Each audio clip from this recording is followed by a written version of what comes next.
Hello,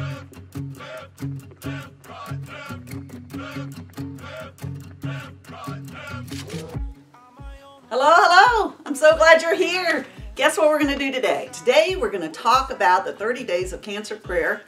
Cancer prayer wall. Doo, doo, doo, doo. I am so pleased to be able to share with you not just the how-to of putting this thing together on a wall, but really the whys. Why are we going to do this? How can this end up fitting in with your church? And what's the outcome that we're looking for being able to experience that? So let's go ahead and dive right in. We're going to start with the why. Let me give you 3 reasons why doing this cancer prayer wall is a good idea. Now my guess is you're sitting there saying, Karen, we've got that prayer chain. It's not like we're not asking for prayer requests and not registering people to be able to do this. Why do we need to go the extra step?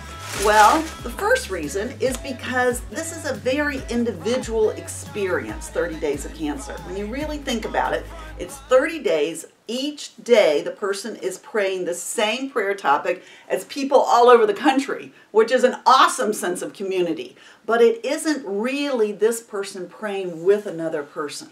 So what if we could end up building over these 30 days a sense of real community right there within your church, where there started to become perhaps a paradigm shift that says, you know what? This church really is about prayer. This church really is about cancer. It's about pastoral care. It's about volunteers coming together in teams to be able to serve one another. And it's about people letting themselves be served, right? It's about people that are coping with cancer saying, this is a place where I can end up getting something I need, like prayer for my cancer journey, okay? And so what if a community of people experience that together, right? That would be priceless. The second reason why I think it's a great idea is because it's such a gift. You know, when I'm sitting around in a small group or in a Bible study and I'm going through something really hard and I end up needing to be able to have some prayer for that, I'm amazed at how it feels to be lifted up right there on the spot in the room with me by other people's prayers. They are praying for me. They're saying my name out loud, my concern out loud. And there is just something that happens in a room where that kind of prayer is going on that is such a blessing to everybody that's in there. How could you pass up on that gift, right? And the third reason is back to the chain. It's these folks, right? It's these folks that you've already been able to collect those prayer requests. You need an opportunity to be able to pray for them. So why not invite them to come and pray with you for the prayers that are on that chain, right? That's what we're going to do. So the step-by-step kind of looks like this. Okay, there was the registration form. If you think about it, in the middle of the registration form, there was a place they checked off which one of these 5 categories that they ended up choosing to be able to be in, right? So we're going to pray for Sally. Well, was Sally in treatment, or is she a cancer caregiver? Is she somebody that we're going to celebrate in memorial? Is it a cancer survivor, or is it a medical oncology staff person, right? And so you already know that information from the chain and from taking the information on that registration form. And so now it's an opportunity to place them under each of those categories. Because you know what? If you take your bookmark and you flip it over, you're going to see on the back that each of the 5 Sundays that end up occurring during the 30 days of cancer are these 5 topics. Ah, look at that. We planned ahead. January 26th, February 2nd, the 9th, the 16th, and the 23rd. How cool is that? And so these are the opportunities for the prayer that everybody that is signed on has already heard that morning to come together and pray for people's specific needs in that area. Isn't that cool? I just love that. I just love that. All right. So how are we going to work this out in your church? You're probably already thinking of, well, they're not going to let me do it like this. They're not going to let me do it like this.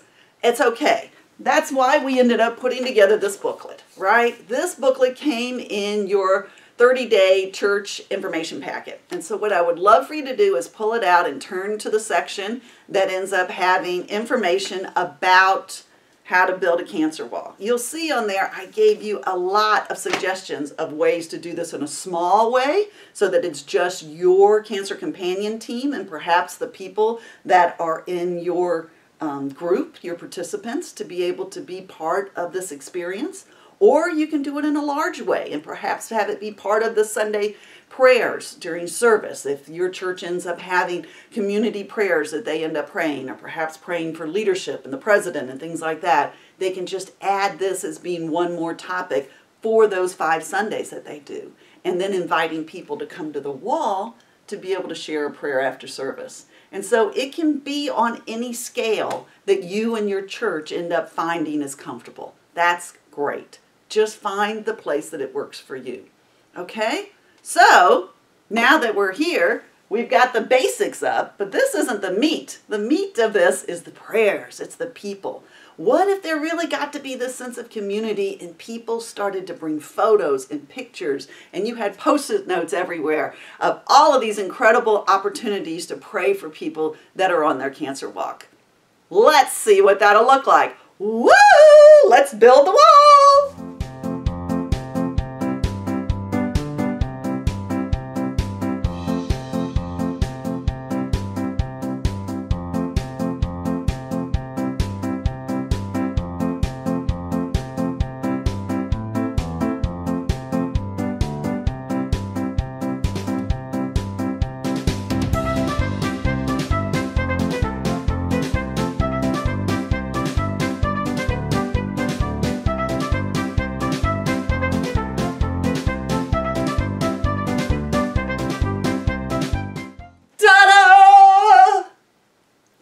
The masterpiece is finished. Isn't that fun? Can't you just see that over the 5 Sundays, you're collecting all these photos, you're collecting all these prayers, and you're placing them up there. Not to mention all the ones that you can start with because of the prayer chain that you've already begun to build. It's going to be an amazing experience. Think about it. Perhaps this has more to do with the end, right? Maybe this doesn't have as much to do with all 5 Sundays, but imagine also using this as a final place on the 23rd for everyone to gather and to be able to lift people up in prayer. Or perhaps your elders or your pastors have an anointing opportunity where people can end up being anointed with oil that are coping with healing issues, maybe more than just cancer. Guys, there's just all kinds of possibilities. But think about the community. Think about how people pull together and what a difference all of those things can end up making. Okay, I guess that's it. I hope you enjoyed this. It was fun for me. Whee! Oh, the things I do. See you later, guys. Bye-bye. Happy 30 days.